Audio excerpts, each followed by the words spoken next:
First, remember my chalk organ? The horribly disgusting body part of an even more horribly disgusting giant bug that you keep in the despicable blighting pod fluid? Yes, I remember, despite desperately trying to forget. I named it Spencer. And it's somehow more disturbing. Okay. It's been a couple of days. We've had some time to let the dust settle. Today, guys, I'm going to do a big-ass story recap for you for episode 2. I've had so many people saying to me, hey, I'm on holiday, I'm away, I can't get access to my PC, whatever. WP, I'm desperate for you to fill in the information and tell me what's going on with the story. Well, today, that's what I'm going to do. I'm going to take you from the very beginning to the very end. I will try my best not to go into too much theoretic territory and theories and speculation and stuff. Really, this is going to be more the facts of what happened in the story, my take of what happened in the story, where I was expecting things to go, and we'll see just how right or wrong some of my predictions were before this patch came out. Now, first thing I'll say is, once again, this is an incredibly high quality patch. It's about the same length as the previous one in terms of just the raw story. It's actually a little bit less on the instant side, but because they've added a huge new map this time, it's not just like a little thing like Bloodstone Fen. We've got a full new explorable map, and they've integrated the story well enough into it. It feels like there's a reasonable amount of playtime there, and the story is integrated into that open world stuff far better than it used to be. As we saw, they started doing with Heart of Thorns. There's voice acting out there. There are special little areas that you can go out there. The fact that it's not all in little instances anymore is a very, very good thing, and I'm really happy to see this patch has taken everything they've learned from Heart of Thorns and everything they learned from episode 1 and seem to just build on it. So it's very, very good. They are getting better and better as well at making funny things happen in the story. This actually had me laughing on quite a few different occasions. I'll try and mention those as they come out. Depends on my travel accommodations. You can have my seat. But I guess that's enough preamble. I know you guys want to hear about what happened in the story and whether it was any good or not. So let's jump in. So this is Rising Flames. Rising Flames picks up immediately where the last patch left off, and I'd like to clarify something as well. I thought that we would have kind of the opening patch that dealt with a variety of the cast members like Taimi and so forth, and then the next patch we'd get to see Casimir, who was absent in the previous patch, and people like Bram, who was absent in the previous patch, and maybe some of those other characters that we'd seen around Lion's Arch or whatever. That doesn't happen. Bram still doesn't appear. Casimir still doesn't appear. Kanak isn't even this patch. There's a lot of characters that we kind of miss, but it still remains very strong nonetheless. Marjorie does manage to get a bit of a look in again, so does Keith and some of these others, but that immediately was a big surprise to me looking back in retrospect, that still, if you were expecting some answers as to what was going on with Bram quite predictably in the Shiver Peaks, they don't fully go there.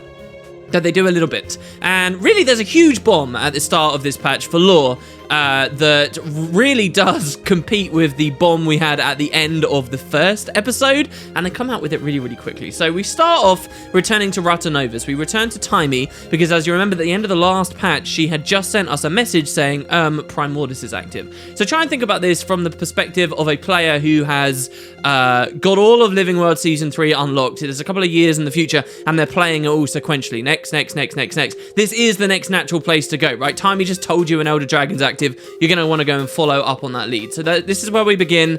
The first instance is called Taimi's Game. It's just us and Rytlock. Where Kanak went in the meantime, they don't really explain or whatever. Lazarus is still missing and so forth. But so we head into Taimi's lab to find out that she's basically built a VR chamber. Feast your eyes and blindfolds on this. Different tile on the ground. Impressive. As a pretty big fan of VR, as someone who follows it quite closely, I did enjoy this part of the patch. She essentially explains that the Ratanovans had been developing a virtual reality chamber, but hadn't quite managed to push or polish the technology as far as they could, and it had been kind of unfinished. She'd found it and built upon it, though herself not as an expert on this kind of technology. She even got some help of her own from Moto. So that already is a very cool reveal, and while you're in this virtual reality chamber, there's even a really funny little moment where one of the enemies you're fighting is from the Super Adventure Box that gets bigger and stronger as you do battle with it. That seems out of place. I'm going to go out on a limb and say Prime Mortis doesn't have monkey minions. I really like this mention to Moto because the Super Adventure Box stuff has been so separate for so long, and so the story has been so incapable of referencing it that it's made it feel like it's almost not a real part of the world. But hearing that Moto's up to other things in his off period when the Super Adventure Box isn't open is obviously fantastic. This as well comes with an incredible music piece while you're in there. There's actually 2 different tracks that play. There's a track that sounds a lot like the Ratanovus theme, but is kind of a bit more VR-y and gamey, and then there's one that sounds very Super Adventure Box inspired. This is honestly some of my favourite music that they've done. It rivals some of the best tracks that were in Heart of Thorns. I swear to God, somewhere towards the end, the climax of the track, I'm hearing some Thomas Newman in there or something, who is my absolute favourite film composer. But in any case, you get to do some fighting in this little virtual reality machine. And you might think, well, why is this really relevant to any of the rest of the story? This sounds like needless filler. I actually think it was a really smart move on the part of the developers, because there were some complaints already budding, you could see in episode 1 and way back to Heart of Thorns as well, where there are a lot of players out there who aren't into the all dialogue all the time. The way that Guild Wars 2 handles its dialogue is it doesn't feel very interactive a lot of the time, and it means that when they're getting through a lot of really snappy, awesome dialogue, really the gameplay is this: standing around, swiveling your camera to look at whatever character might be speaking. And especially when they designed story instances to be replayed for achievements, which is something they tried to avoid in this patch, by the way. You could get achievements your first time through. But when people basically have to replay the content, it suddenly feels like a real drag, okay? Even I feel it as a drag, listening to the dialogue for a second, third time, when really all you wanted to do was, say, get to Bloodstone Fen, or in the case of this patch, get to Ember Bay, the new map. So I actually think what they've done with this VR chamber, which the story kind of sets up is going to be coming back, is they have established this idea of a place where we can go to have lots of conversation and get lots of key info, but there's always things to fight, and it's just this thin premise of, oh hey, yeah, we're doing a bit of battle while we wait, we're training up, right? So in this story step specifically, we're in there battling simulations of destroyers, Primordus's minions, things that we're generally familiar with from the core of Guild Wars 2 and whenever we fought destroyers before. They have like an added effect where they leave massive pools of fire around that you can put out with water. There's an achievement for doing this instance, as well as the last instance too, where you have to complete it without getting defeated. Really, if you ask me, the only threat in there, as long as you're avoiding AoEs on the floor, is the big monkey that will spawn somewhere in the middle. But so we're bantering, we're talking a lot during this time, and a huge reveal comes out from Taimi, and it's this: Jormag is also active. There you go. That's the big bomb. The bomb is not that we have a VR chamber. It's equivalent to what we found out at the end of the previous patch.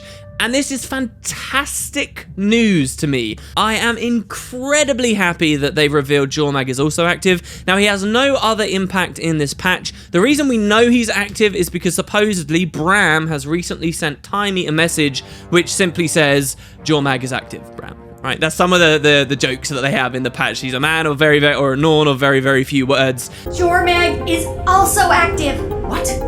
How can you be sure? I thought most of this tech was focused on Primordus. Bram sent a letter from the Shiver Peaks. What did it say? Jormag is active, Bram. He's a Norn of few words. 2 dragons at once. Yeah, but there's a silver lining. Neither one has gone all Mordremoth on us. Well, so far.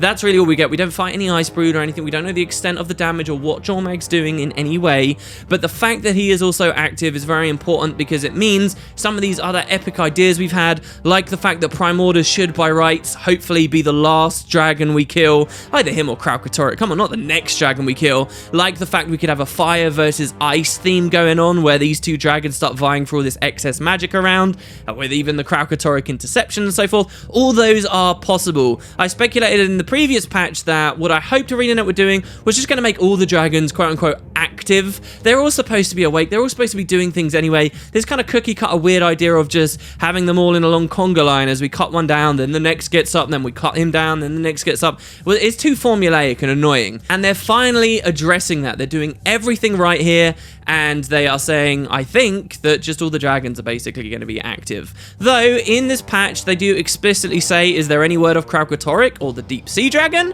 To which Taimi says there's been no news. There is a bit of an annoying line here at the start. Any idea what's happening with the other Elder Dragons? Nothing on Kralkatorrik, and ditto for... Oh, what's his name? Brain malfunction, starts with an S. where Taimi says this, and that kind of irritates me because the suggestion here is they're doing a bit of a joke that, oh, Taimi does know, but it's just right on the edge, and oh, we're supposed to be exasperated somehow in a cool way.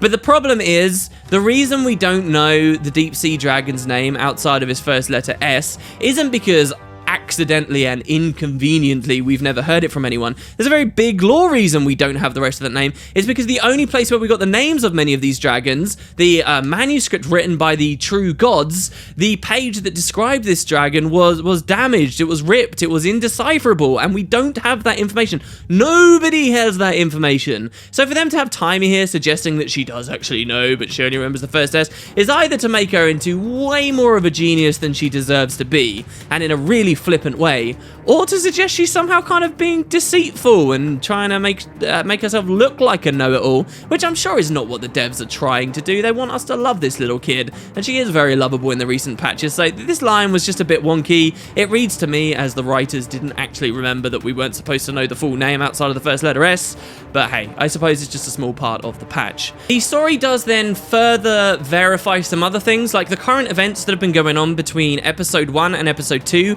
in which we get to kind of follow the movements of a big beast underground that seemed to be starting somewhere near the central transfer chamber where we last saw Primordus and was moving to the Fire Island chain. Well, this patch kind of says, yeah, Primordus has moved to there. It's funny to me that our player characters kind of immediately assume that he was still in the central transfer chamber when our character says, oh, we'll just go to the mountains and kill the dragon.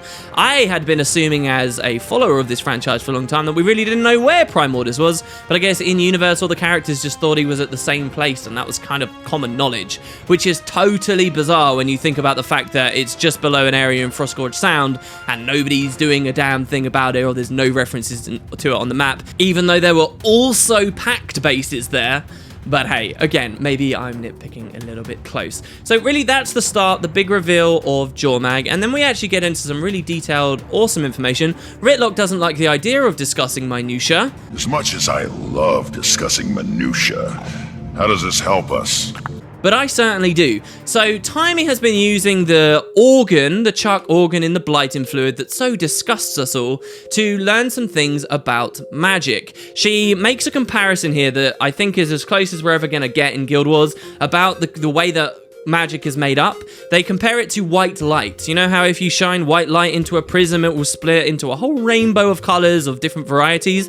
Well, that's their idea of magic too. Magic in its purest form is just magic, but you can split it up into all these different elements. And supposedly each Elder Dragon kind of held dominion over different areas of this. So like Zaitan was deathy.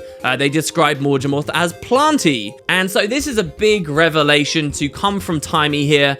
She is over the moon. She's learned this through this thing she's now calling Spencer, and she says that she'll go down as this legendary Asura for having figured it out.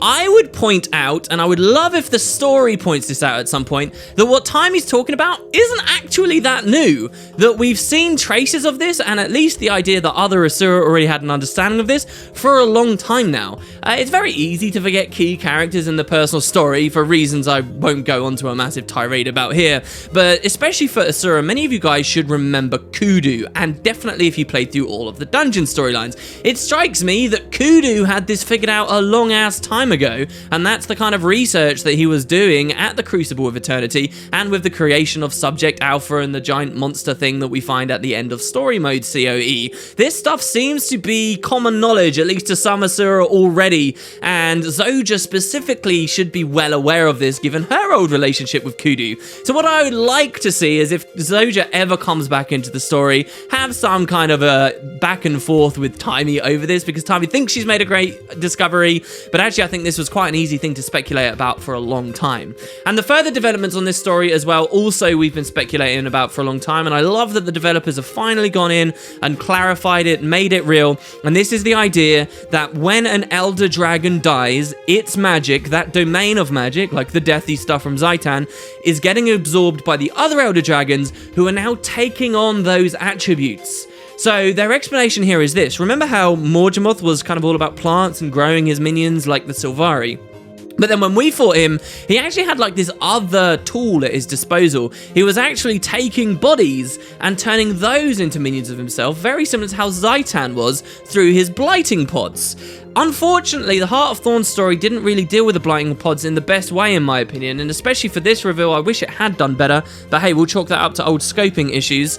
They basically explained that because of this is evidence that Morgemoth had taken on Zaitan-type ideas, and now that both Morgemoth and Zaitan are dead, the remaining Elder Dragons have tons of magic all over the place, and they're getting those attributes too. So in this patch, when you're fighting destroyers, you're fighting vine-touched destroyers. These would be the green-looking ones, and you're also well, they're all green-looking now as well, because Zaitan kind of was greeny as well, and you're fighting ones that have been imbued, touched by death magic also. So this idea that many of us have had in the community and have thought that the franchise was building to, which is a very smart idea, is confirmed. Your character basically says exactly this at the end of the patch to Kaith 2. So when we kill a dragon, The others absorb the loose power. then I suppose we must kill them all before any one grows too powerful. Seems like an increasingly difficult task. Indeed.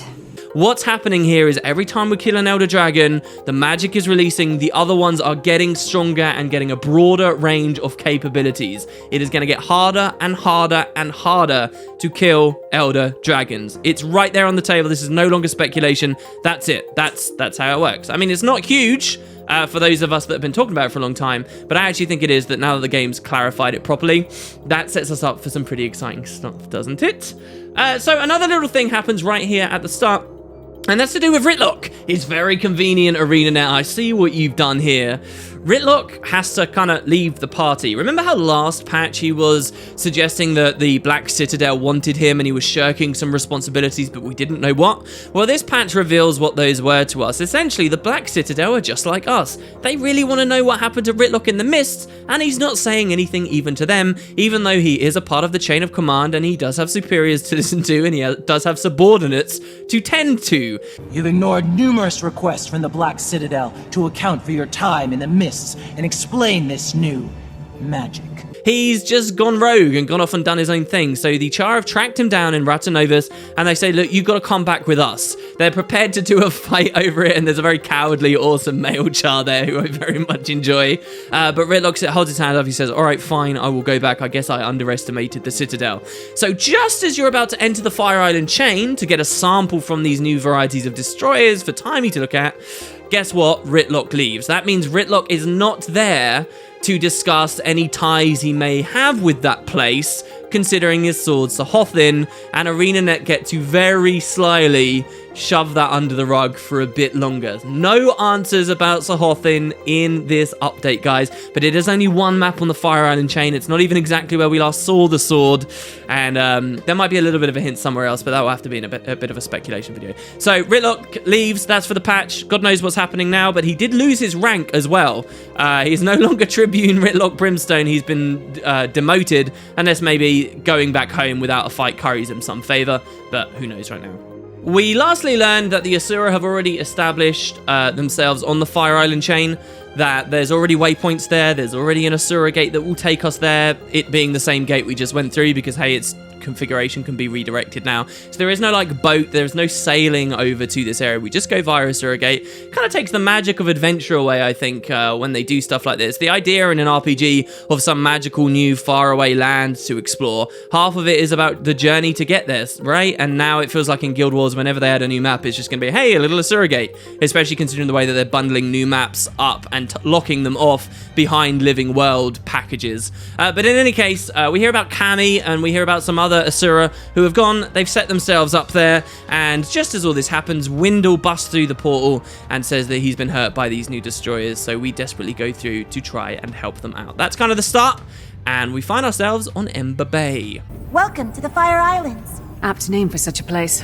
I'm surprised anything can survive here. So I don't want to talk too much about Ember Bay itself here, because really that's not the story. It's an excellent map, lots of fun. I very much enjoyed the hearts and the new varieties of hearts we get, how they did the daily stuff. I wasn't particularly offended by the existence of the script there in the end. I don't know, maybe it's because they make me laugh in the end. They do seem very coordinated at the very least, and there's actually something even crazier on the Fire Island chain that I thought I would hate, even worse than the script, that I actually didn't in the end, and I think it's because of the way that they package this stuff out. So let's keep following the story first. What we're going to do is find loads of new types of destroyers wandering around. We find the fireworms, we find the Karka, as I've talked to you guys about before, but the main revelation is that there's a lot of seismic activity going on. It's gone off the charts. It's going crazy now. This is probably because there's an Elder Dragon deep below the earth beneath our feet somewhere, and its influence can still be felt even way up here on the surface. So you help out some Asura who are doing various amounts of research, talk to you about these seismic activities, before eventually coming upon an old, weird, spherical artifact. And when you find this thing, there is an Asuran researcher looking at it with a Skrit looking at it. And the Skrit seem to know more than the Asura do. The Skrit explain that it's got something to do with seismic pressure beneath the island as well. And they say that they know of something called rock face, which would know more. But this rock face thing is being hoarded by the Skrit and you're not allowed anywhere near it. So you've got to help them out by doing their heart, doing some things in the area for them before you can actually get in to see this rock face thing to find out what's going on with these artifacts. Now, I'll stop for a second and say I really enjoyed this, the idea of having to help the Skrit out to get access to the area. Like, you had to help Skrit out on these lava flows, these little islands where they were damaged. It reminded me so much of a game I used to play, Croc 2, Legend of the Grobos.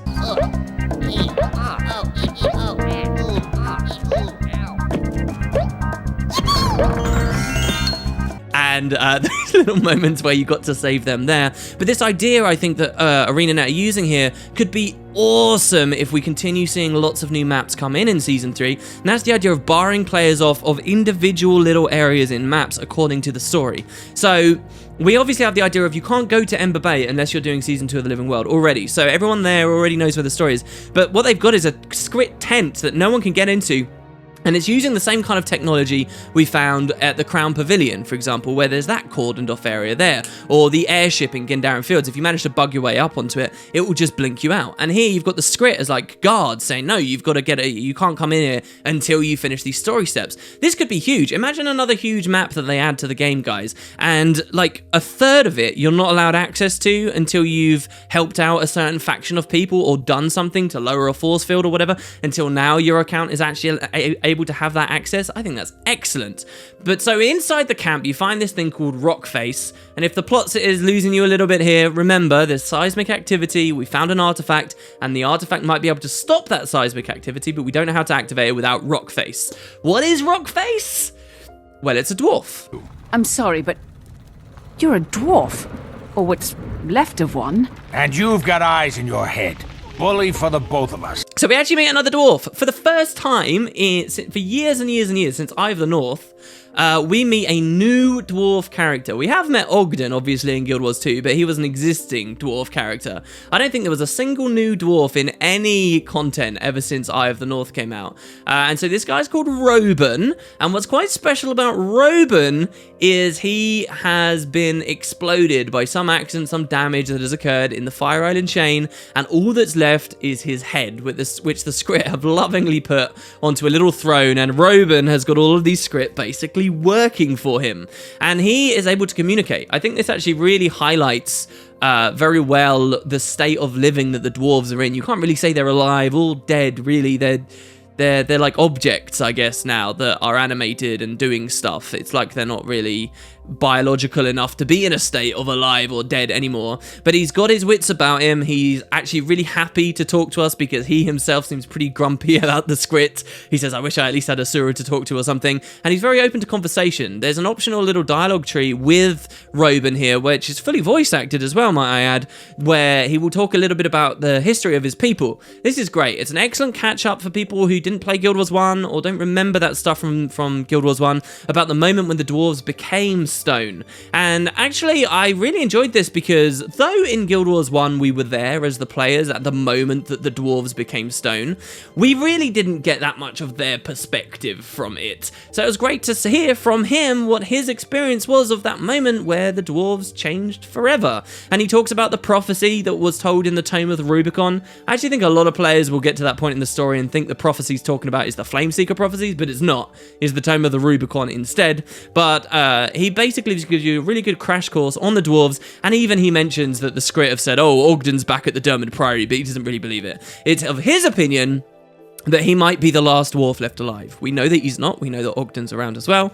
And what I find particularly fascinating is that in the story, he sets up that it's not just him, but there were a handful of dwarves on the Fire Island chain for years. Like most of the time that we've been in Guild Wars 2, living on the surface, there have been other dwarves. It's just they've been on the Fire Island chain where no one's found them. And what he and his little group used to do was they would go to these ancient artifacts every day, I believe it is that they're saying, and they would keep them working so that they could relieve pressure beneath the Fire Island chain. So it seems that it's not just because Primordus is below the Fire Island chain that this huge explosion might be about to happen and this seismic activity is going off the charts. It seems the Fire Island chain is just very unstable, and these dwarves had been tasked with keep relieving that pressure through these devices that they'd continuously have to tend. But recently, they were all wiped out. The only guy to have survived is Roban, and even then, he was shattered, exploded everywhere, and is basically just a head on a throne now. So what have we got to do? We've got to stop the seismic activity before everything explodes. Roban says, and I find this quite interesting for how major the implications are, yet how little focus the patch gives it. Roban says that this explosion could take out half of Tyria. Maybe that's just a little bit of hyperbole there, but this is something pretty important we're dealing with. It's not just about saving our lives and the lives of the Asura and Skrit on the island. It's about half of Tyria, supposedly, in the explosion. So that's really, honestly, leading us into what I would consider the majority of the patches. That's wandering around the Fire Island chain, interacting with people who will give you tasks of things to do to help them out, to find these artifacts and power them up. You take Roban's thumb from this tent and you wander around triggering all of the artifacts. Roban does have a little bit more in the plot as well. One other lovely detail that I heard him say was actually that he was from Thunderhead Keep.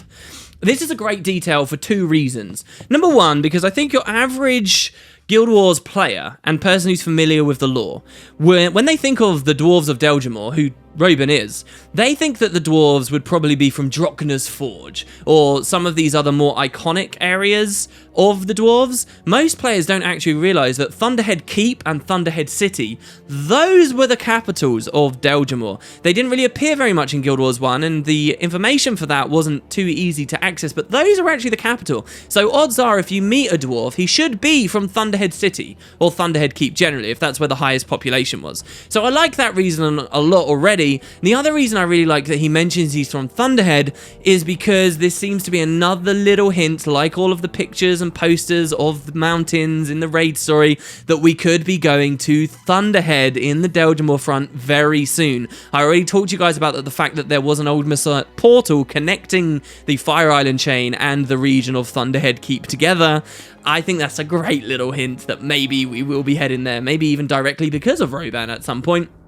But who knows? So yeah, we get to leave the lovable, Skrit-hating Roban, who my heart goes out to, and we get to explore for these artifacts. Now, the artifacts themselves, I think they may have missed a bit of a trick with. I got really excited while preparing this video for you guys and spent somewhere around 20 minutes to half an hour in Guild Wars 1 trying to film something just to see if I was right about a theory. But I think that I may be wrong. We'll have to see what you guys think. Now, check this out. They've just explained to us that these are dwarven artifacts and they're spherical. They look like this, okay, as you can see on screen. Now, the funny thing is, in the Deljamor front, or in the southern Shiver Peaks in Guild Wars 1, there was actually a cool little hidden Easter egg place with an unsolved mystery from way back at the release of Prophecies. So, back at Prophecies, in one of the most remote areas of the Shiver Peaks that you could go to, there was a cave. It was the Ice Imp Cave, and some players may even remember it. It was an area where you could kill some Ice Imps, and they would be the only things in the game that would drop the Icy Dragon Sword, which would sell for a hell of a lot of money. I actually got a really interesting story from one of the developers, Isaiah Cartwright, when I was at Brighton last year, talking specifically about how that ended up going into the game. But what's important here is that this is a random cave in the southern Shiver Peaks that had a weird object in it. It had this in it. A spherical looking dwarven made artifact thing embedded in the cave that hummed with a kind of magic sound, which these artifacts in Guild Wars 2 also hum with. So I was really hoping that in Guild Wars 2, here on the Fire Island chain, these artifacts we had were the same. They looked the same as these old things from this cave, because that would answer an unsolved mystery. The mystery being, what are these weird things in the icy cave? Ah, Guild Wars 2 has finally revealed there's something to do with seismic activity and relieving magical pressure. Awesome! What a cool link that would have been! But I don't know, man. It's up to you guys. They look a little bit too different for that theory to check out, right?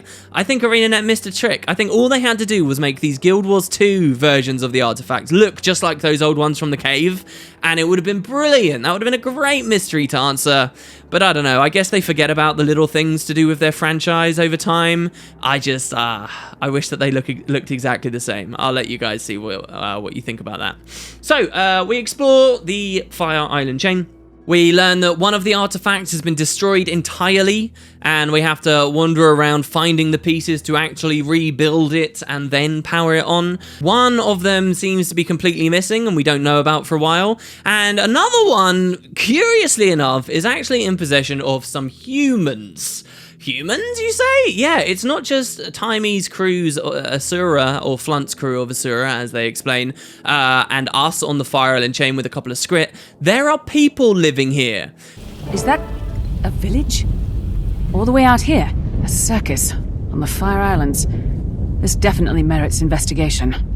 So, a little bit before this patch, I was worried they weren't going to do enough justice to how deadly the Fire Island chain was, because they were going to put comic relief little Skrit in there. They went a step beyond that, guys. There are actually people here who have been living here for a year on their own, completely unsupplied from anywhere else, and not only this, but they're running a carnival.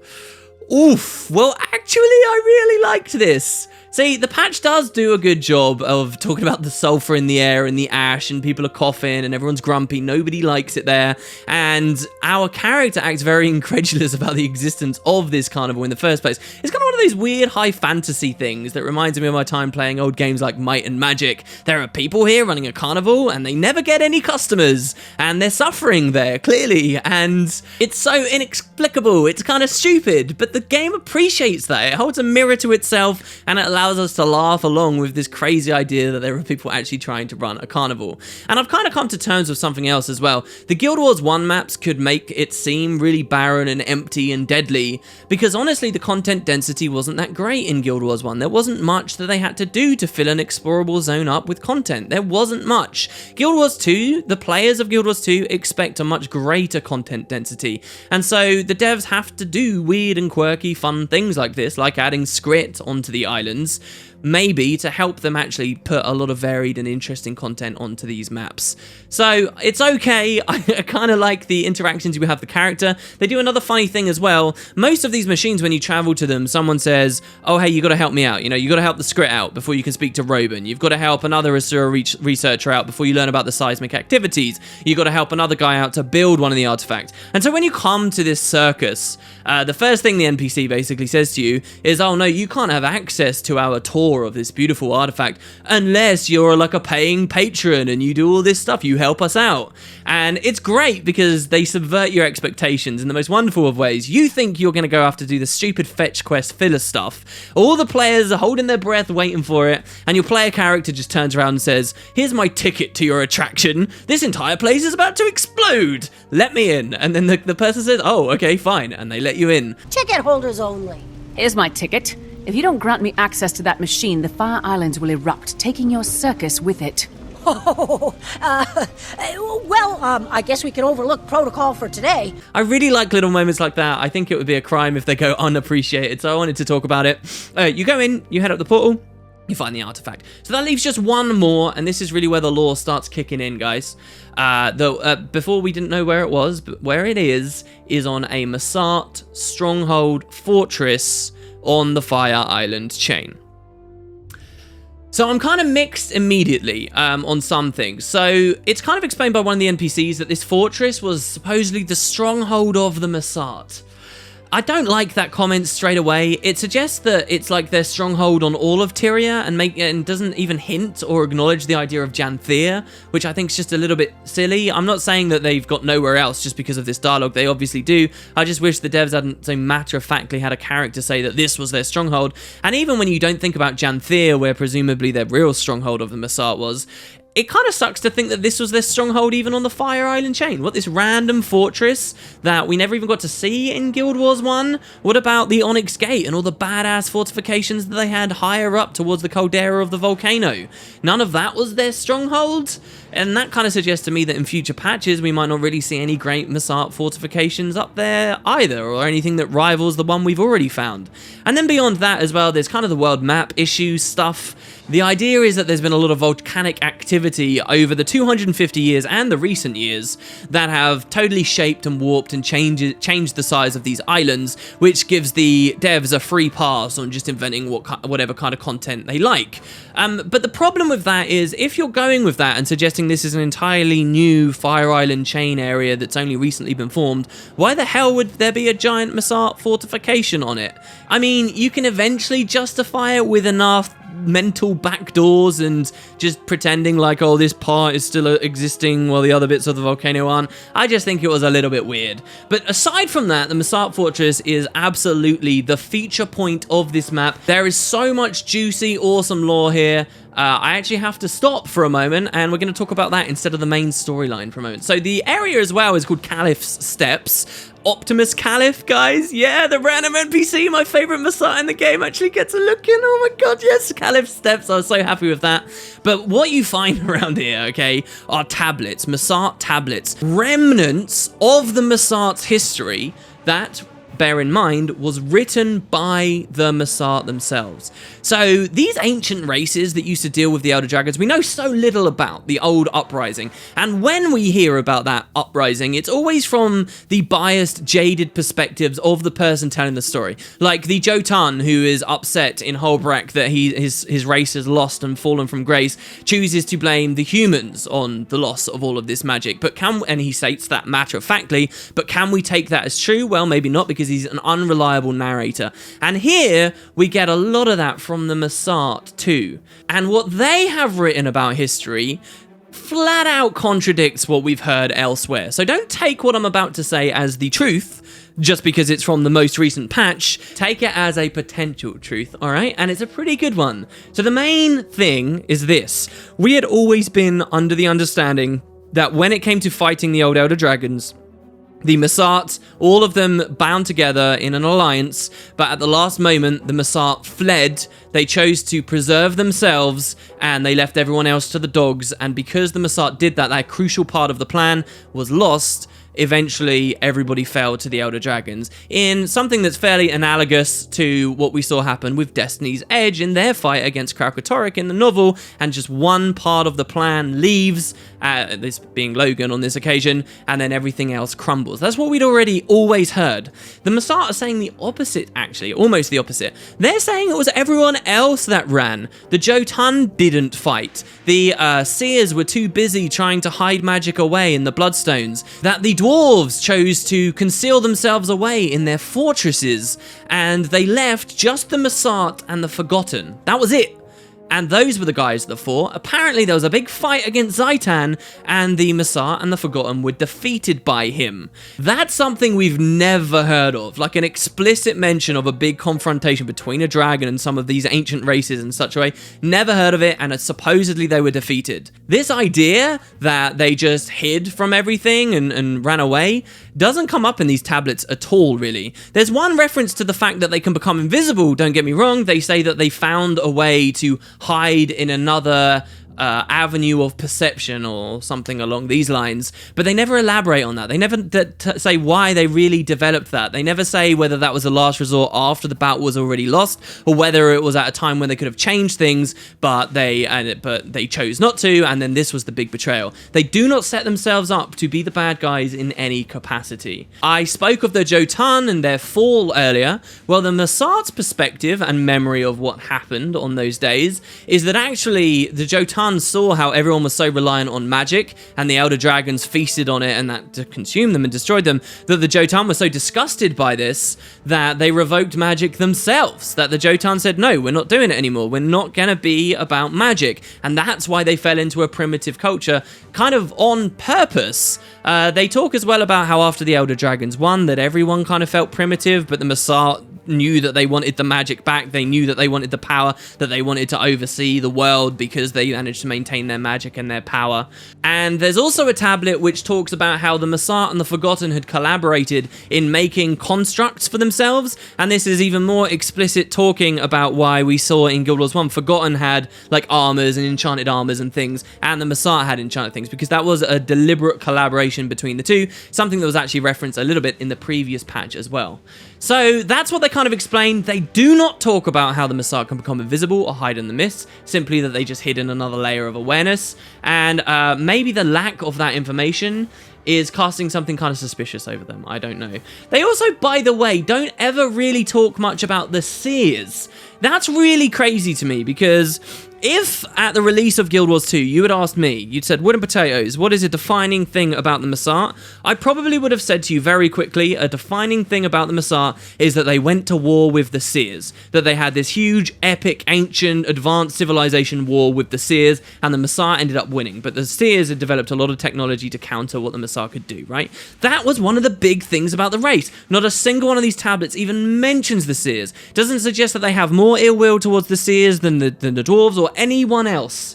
And that's kind of curious to me as well. Is that because the writers forgot about this element of the story? Or is it because, again, this is the Mursaat not talking about the truth of what really happened? Why? What sparked that flame between them and the Seers particularly? To the point that a couple of Seers, even in Guild Wars 1 days, still gave a massive crap about it.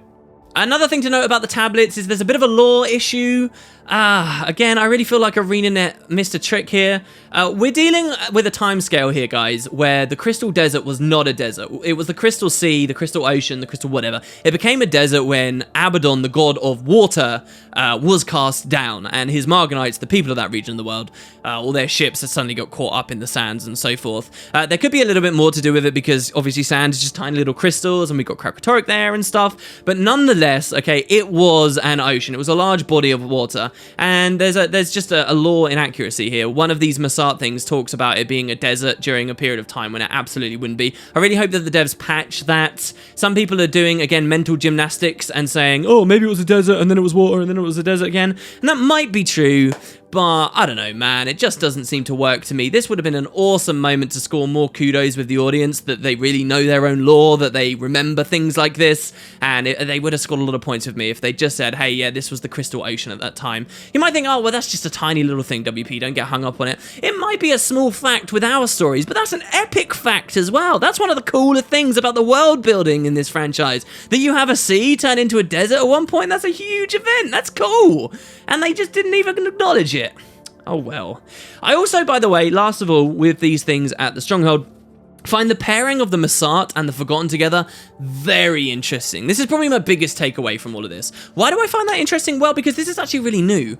Until this patch, we hadn't really heard in such explicit terms of a deliberate alliance between these two peoples. There was a suggestion that there was some collaboration because of their enchanted armors and stuff, but an actual alliance where they're both fighting against a dragon together, that's really interesting. It's interesting to me that the devs have put that in there, specifically because it feeds into the theory we've had going for a while that the Mursaat are, as a race, basically a precursor version of today's Exalted. That the Forgotten, in their attempt to fight the Elder Dragons, built the Mursaat in the initial instance, and maybe this is why they went to war against Zhaitan together, but it went bad and the Mursaat lost their bottle maybe, and then they fled. That's my interpretation of how it goes. But the fact we hear about this alliance is more points for that theory, and I love that theory. That's two little places that the devs have given more substantiation for it. The other was in the final wing of the raid, where if you're a Char, you can interact with a Mursaat statue, and your Char points out that it looks kind of like an Exalted.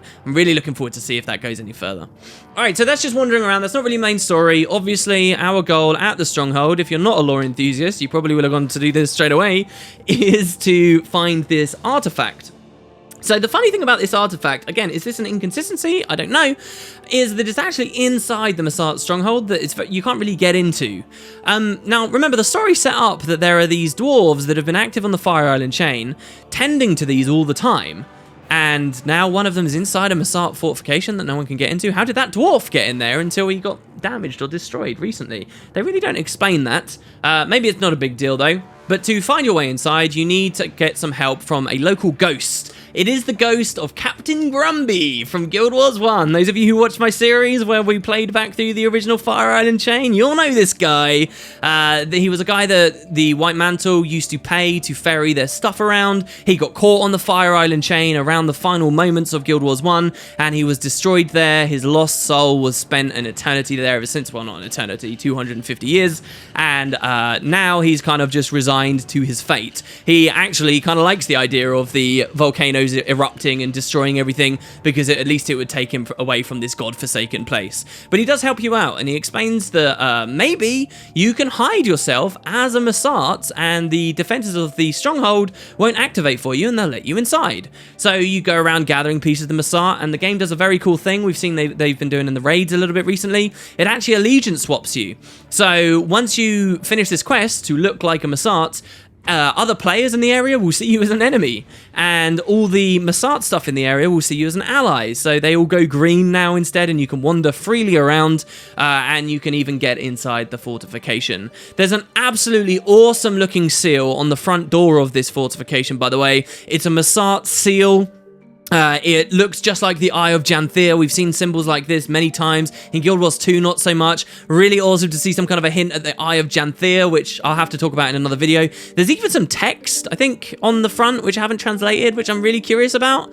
But so you go inside, and you find yourself in a very small chamber inside the fortress. Now, this room reminds me an awful lot of the hidden achievement you could do in Heart of Thorns to enter that small corridor at the entrance to the deeper areas of Ratanovus. It's a small room, there's a deeper place inside that you can't get to, you just get to have a little look around. And there is an awful lot to see here. First of all, the Dwarven artifact is there, which you can interact with and then leave straight away. But if you actually have a look, you'll see there's a campfire in the area, and you'll see that there's what appears to be like a little bed, and there's actually a banner with crossed hammers on one of the walls. So I guess the suggestion here is that the dwarf that was tending this was actually camping here a long time, and maybe that banner is to do with him. I had a good look on the Guild Wars 1 wikis to see if I could find that banner with the crossed hammers anywhere in the previous game, so I could see whoever was here and had this camp inside a Mursaat fortress was aligned with, but I couldn't see anything. Hopefully someone in the comments will know a little bit better, but this crossed hammer idea is very weird. I don't know what that's referring to. It looks very Guild Wars 1-y though in style. But no one's here now. It's just an old burned out campsite, and most curiously, there are scratches on the floor that you can interact with, and the scratches says that it seems like something very heavy was dragged across the ground and then thrown into a fissure in the corner of the room nearby. You don't know what it was that was dragged, you don't know who it was that dragged it, why they were here, or anything. Is it related to the dwarf that was doing something with the artifact or something else? They don't explain. That's one of the new mysteries. It's pretty curious. Is this related to Rytlock and Sahothin or something maybe? Or some other Mursaat moving around, or someone else that was exploring this area? God knows, but I'm very excited about that one. And it seems like maybe even you could get further into that fortress at some point, but not for now. You just activate the artifact, you can have a bit of a poke around, and then you leave. You head back to Rohan the dwarf, you tell him everything's good, you get this cool cutscene.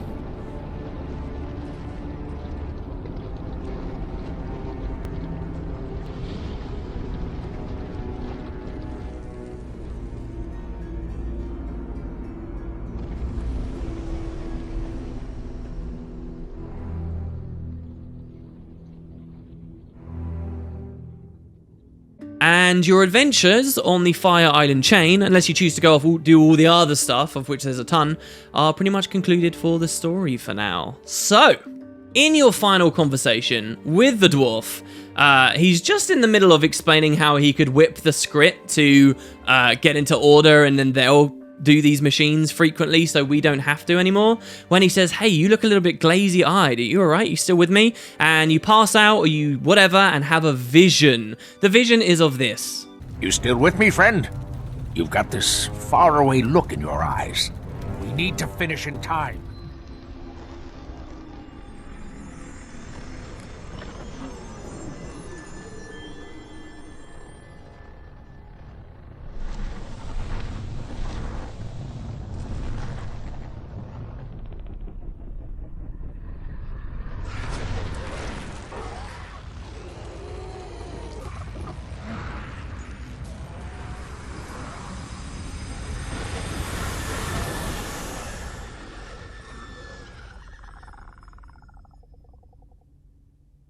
Aha, so it seems that the egg is hatching. It's really awesome to me to think about how many stories the devs have got going on all at once right now.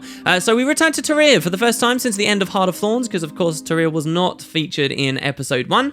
We meet Ruka, one of the first Exalted we ever met, and he explains that yes, the egg is hatching. Now he's not alone though. Apparently he called Marjorie. What? Marjorie again? How? Why? When? What? I don't understand why Ruka called Marjorie to the egg chamber. You can't just do that in Handwave. I criticised the previous patch for randomly slapping her in when she had no precedent for being there, and the devs have done it again. I guess we can brush this one off because Marjorie has a very cool role to play in the plot this time, but that is weird to me. The other character who's around is Keith. And that's a little bit less out of the blue because we know that Keith has got some weird, freaky stake with this dragon and this egg, and she's cared a lot about it. What I really like about this little scene when you meet these two characters is our characters are still shunning the hell out of Keith. Marjorie and Keith. You called Keith too? Even after that, like, mild heart-to-heart we had before, we're still really pushing against her. I love that. I think it's really cool and important that they keep touching on these untrustworthiness stories from Heart of Thorns so it didn't feel like a complete waste of time. And Marjorie's not too happy about it, but she gets left with Keith as we head on into the chamber. No sooner as we enter the chamber, two things happen at once. Number one, the dragon hatches.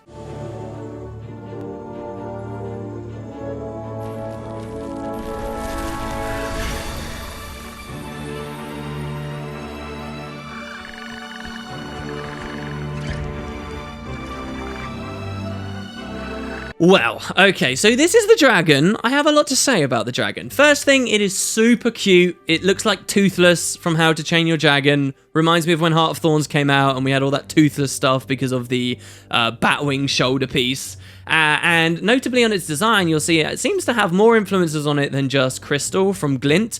It seems to have influences from Morgemorth, like in the face, and some people have even been saying they see a bit of Zaitaniness in the wings. I personally don't.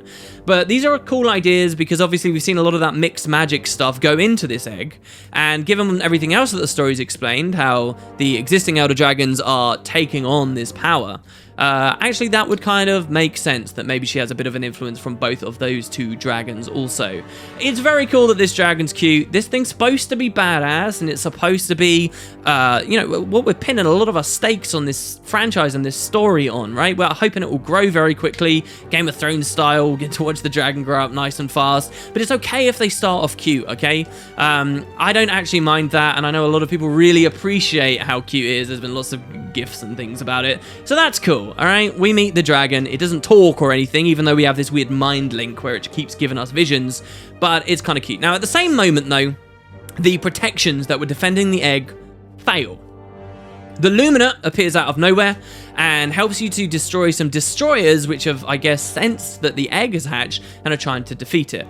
So this mission is a big defense of the egg. It's actually very similar to, and I wonder if it's a direct homage actually, to a challenge mission we had in Guild Wars 1, Eye of the North, where once again we were actually defending Glint's hatchlings. This time it was Glimmer, remember? The other dragon that Glint had and we haven't seen or heard anything of, and I really want AreneNet to eventually address at some point. But so it's kind of like that again. You're defending this thing from lots of, guess what, destroyers. In both missions, it's destroyers you're defending it from. So this is a very obvious play from Primordus. This is one of his biggest moves, most obvious moves we've had in the story for Guild Wars 2 so far. He does not like the existence of this baby and he's trying to snuff it out early. And they're the supercharged destroyers. Luckily, you've got you and the Luminate there. The Luminate explains that he doesn't know why the force field went down, but he's fixing it up, and he thinks it's probably just because it's very old technology. The chamber is designed to reattune to the newborn's unique signature, but this technology is centuries old. The devs could do one of two things here. They could just leave that there and say, all right, yeah, it was just old technology. Or they could make that a little bit more interesting.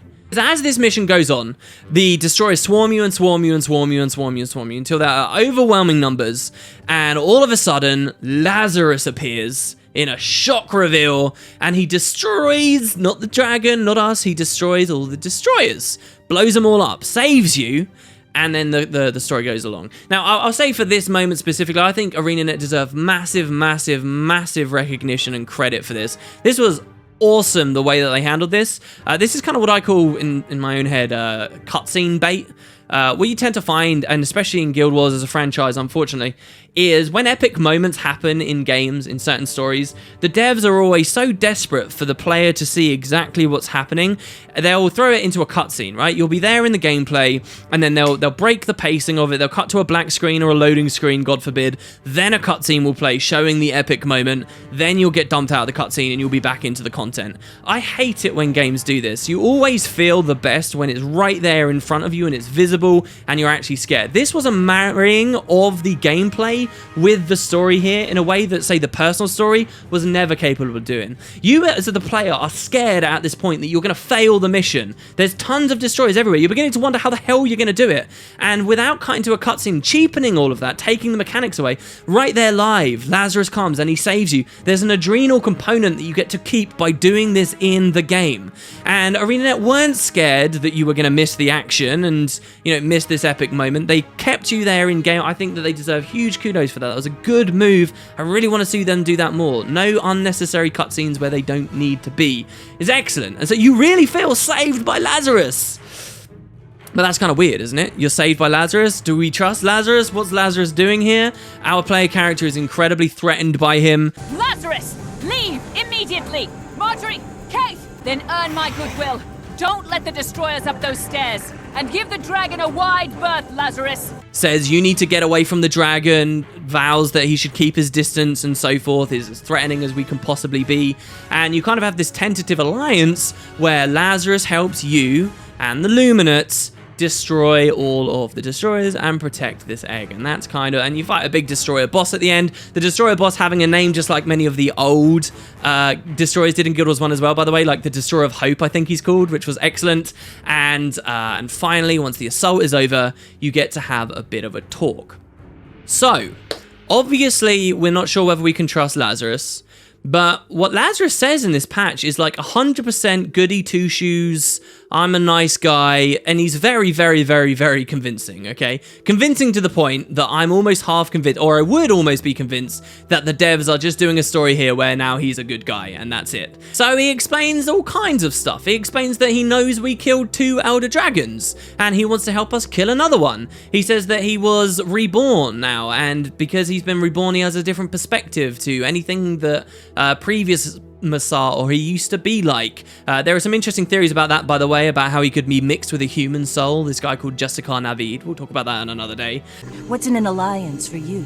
The salvation of this world. Now, at this point, the player character could have just bought it straight away, and Marjorie and Keith and so forth could have just bought it straight away, and I would have been really disappointed in Guild Wars 2, because I would have thought, oh, alright, they're not actually doing an interesting Shade of Grey story, they're just making him an ally and a goody two-shoes because everybody loves the Mursaat. Great, this is brilliant. You know, what I've always feared that they were doing with Kanak, for example. Well, our player characters do not buy it straight away. We are outright aggressive towards him, say, I don't know whether I trust you, and now Marjorie really gets to shine, and I'm really happy that Marjorie is in this patch. Remember, Marjorie's a private investigator. She's a detective. She's about people who are lying. She's about figuring this kind of stuff out, and she begins to question him. That's great. It's a strength that we're seeing of Marjorie in her own story, seeing her come into her own, which she's desperately needed for a long time now. I know she had like the Belinda death story, but it really didn't do very much. She didn't get to be her own character. It feels like ever since that kiss at the end of Living World Season 1, it's just all been about Marjorie and Casimir instead of them as individual entities, and the story that they're developing with Marjorie now seems really good at breaking away from that, and is very true to what her history is as a necromancer and as a detective, which we'll see in a second. Now, don't forget, the Luminate is also in this scene, and he is quite shocked to see a Mursaat. So this is really interesting. Again, think about the theories that these could both be things that have been created by the Forgotten. The Luminate's never seen a Mursaat. Well, how would he have seen one? But he says that the Forgotten had talked to him about the Mursaat, and he says that the Mursaat should not be trusted, and he advises you, the commander, to just kill Lazarus. Right then and there, he says, do not trust this guy, don't do anything with him, the Forgotten told me about him, you should kill this guy. The Luminate explains that while Lazarus may be seeming very reasonable right now, that is the exact same kind of line that the Mursaat fed to the elder races a long time ago before just disappearing. Note the word disappearing. Again, it's the same story that they hid, contrary to what we were seeing in the Mursaat stronghold. Lazarus actually admits that they did hide. This is the same accord the Mursaat struck with the Forgotten. Then they simply broke their word and Disappeared.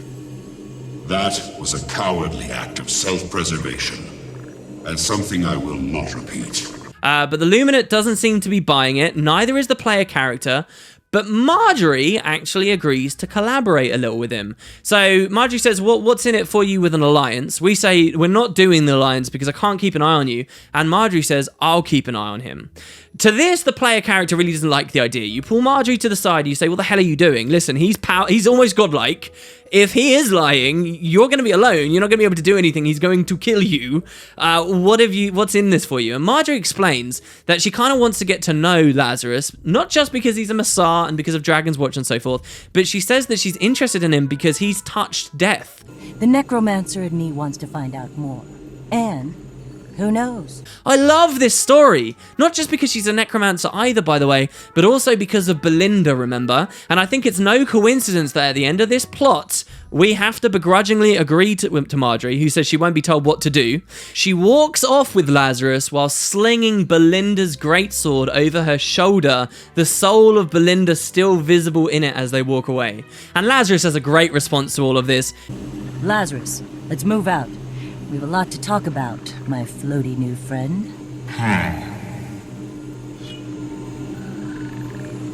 Oh, well, how excellent is that? I'm really happy to see Marjorie's going to be in that great position there. Our player character is kind of incredulous, worrying, I guess, maybe that Marjorie might be her, and she's going to have to explain it to Casimir. And that's kind of Lazarus's exit for now. Lastly, in the patch, we speak to Keith. Keith, who has been here the whole time, by the way, but was sitting silently, just kneeling in front of the baby dragon the entire time, fixated on it, not dealing with anything else, just the dragon, this crazy, weird obsession that she's got, something to do with her wild hunt, as you can see. It's very weird that Keith has got this priority when it seems to be us, the player character, that has the mind link with the dragon. And so we actually show Keith a little bit of trust here. We explain that we're going to entrust protection of the dragon while we have to do other things to Keith. We say, look, Keith, you might have messed up in a lot of places, but damaging this dragon never seems to have been one of your goals. And Keith agrees. So we got a bit of a role there for Keith. And lastly, Keith wonders, what should we call the dragon? I'll lay down my life for... what should we call it? What should we call this thing, this epic creature that one day may find itself perhaps squaring off against Jormag, Primordus, or Kraukatoric? And through the mind link, the player character gets the answer to that question. This badass creature that's gonna define some of the greatest stories we'll have in this franchise coming up. And through the mind link, we hear that its name is Aurene. Wait, no, that can't be right. Let me check the script again.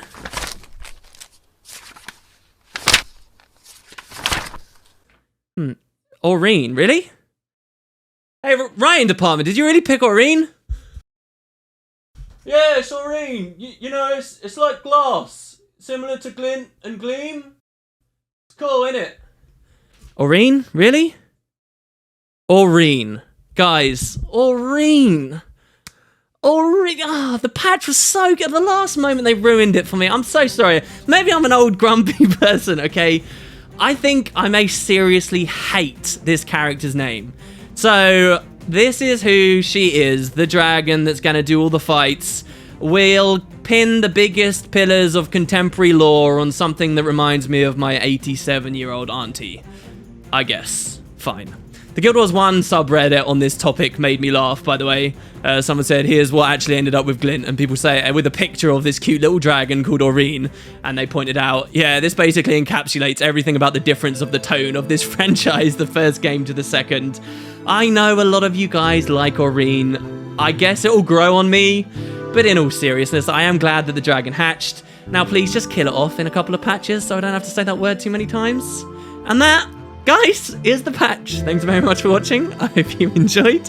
Let me know what you think, and I'll be with you for lots of theories and lots more talk about the map and so forth coming up very soon. Can't wait for episode 3. Catch you guys next time.